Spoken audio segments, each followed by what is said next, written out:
আলাইকুম, সবাই কেমন আছেন? আশা করি আল্লাহর রহমতে সবাই সুস্থ আছেন, ভালো আছেন। আলহামদুলিল্লাহ, আমরাও ভালো আছি। ঈদ মোবারক। তো সবাইকে জানাই ঈদের শুভেচ্ছা। ঈদ তো চলে গেল, আমাদেরও দেখতে দেখতে থাকার দিন শেষ, যাওয়ার দিন ঘনিয়ে আসছে। তো আজকে বাসায় চলে যাব। আসলে খুবই খারাপ লাগতেছে। আমার বাড়িতে বেড়ানো শেষ হয়েছে, এই যে আমাদের ব্যাগ টেক গুছানো শেষ, লাগেজ, এদিকে জুতার ব্যাগ, ওইদিকে পুটলি, মানে সব কিছুই গুছানো শেষ হয়ে গেছে। এখন যাওয়ার পালা। আসার সময় অনেক আনন্দ লাগে, যখনই যাওয়ার কথা মনে হয় তখনই আর ভালো লাগে না, অনেক মিস করব। যাওয়ার পরে প্রথম প্রথম তো কিছুই ভালো লাগে না, বাসায় একদমই মন ঠেকে না, সবার সাথে থেকে যেতে ইচ্ছে করে। কি আর করার, ফিরে তো যেতেই হবে। আপন নির এটা হলো বিয়ের পরে শ্বশুর বাড়ি হয় মেয়েদের আপন। আসলে এটাই সত্যি যে মেয়েদের কোনো বাড়ি হয় না। বিয়ের আগে বাবার বাড়ি, বিয়ের পরে স্বামীর বাড়ি, নিজের বাড়ি বলতে আসলে কিছু নেই। তো যাওয়ার সময় আবার দেখা হচ্ছে। আমাদের ক্ষেতের ধনিয়া পাতা কন্টিনিউ, যেটা আমি নিয়ে থাকি, ধনিয়া পাতা নিয়ে যাব। তার সাথে যে মিষ্টি আলু নিয়ে যাচ্ছি। কে কে মিষ্টি আলু খেতে পছন্দ করেন অবশ্যই কমেন্ট করে জানাবেন। আসলে বাবার বাড়ি থেকে যাওয়ার সময় অনেক ধরনের ব্যাগ যায় সঙ্গে, কত কিছু আরও নিয়ে যাওয়া হয়। মানে পারলে পুরোটা পৃথিবী বাবা মা দিয়ে দিতে চায় সন্তানের ক্ষেত্রে। আমার মা বেঁচে থাকলে আরও অনেক কিছু দিয়ে দিত। পোলাওর চাল আছে, পোলাওর চালও নিয়ে যাব। রেডি করা হলো বাসায় নেওয়ার জন্য। আপনাদের কার কার গাছে আম আসছে কমেন্ট করে জানাবেন তো। আমাদের এদিকে যে আমাদের কাছে একটা আম আসেনি, যেও কয়টা আম ধরছিল, মানে দেখেন একদমই ঝরে গেছে। এই যে একটা আম দেখা যাইতেছে, দেখছেন? আমি ঝুম করে দেখে দিচ্ছি। আর ওই যে উপরে আছে, এই যে উপরে কয়টা আম, মানে একদমই আম আসেনি, পুরো গাছই খালি। বুঝতেছি না আমাদের দিকে এই অবস্থা কেন হয়েছে। আমাদের এতগুলো আম গাছ, একটা আম গাছও তেমন একটা আম আসেনি, এটার মধ্যে মাত্র কয়েকটা আম হচ্ছে। আর ওই যে দেখুন গাছগুলো একদমই খালি। আর আমাদের গ্রামে কি বলবো, পানির অভাবে তো মানুষ মারাই যাচ্ছে। আমাদের বাড়িতে দুইটা টিউবওয়েল থেকে মানুষ পানি নিয়ে নিয়ে খাচ্ছে। বেশিরভাগ মানুষের টিউবওয়েল দিয়ে পানি আসে।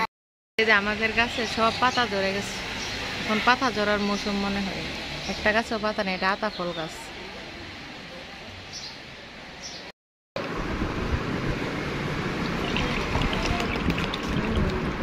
আমরা খাওয়া দাওয়ার পর্ব শেষ করতেছি, খাওয়া দাওয়ার পর্ব শেষ করে তারপরে যাওয়ার জন্য রওনা দিব। আজকে শিং মাছ দিয়ে পটল রান্না হয়েছে, ঝিঙে দিয়ে শিং মাছ দিয়ে রান্না হয়েছে, শিং মাছ ভাজি হয়েছে। আর এই যে দেখেন ফুটকা মরিচ অথবা নাগা মরিচ, যেটা চিনেন, খাইলে মানে সব জায়গায় মানে জ্বলন উঠে যায় আর কি, এরকম মরিচ। এটা আমি ভাতের সঙ্গে মাখিয়ে খাবো।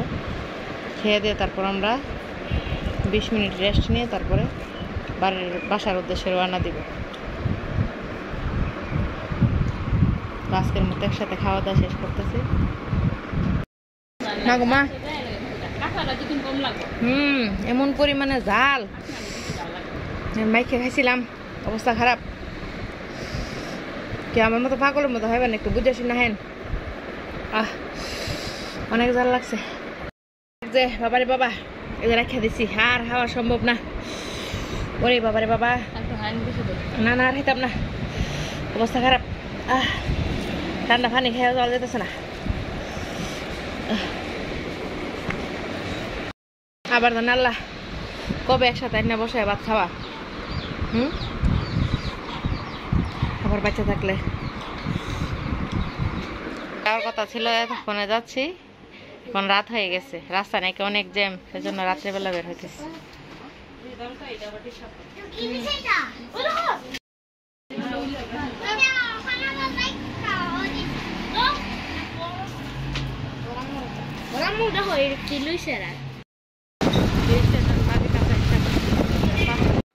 তো এদিকে বাসায় চলে আসলাম, আস্তে আস্তে প্রায় 8টা বেজে গেল। দেখুন বাসার 12টা বেজে আছে। আগে রুমগুলো সব গুছগাছ করব, তারপরে রান্নার কাজে চলে যাব।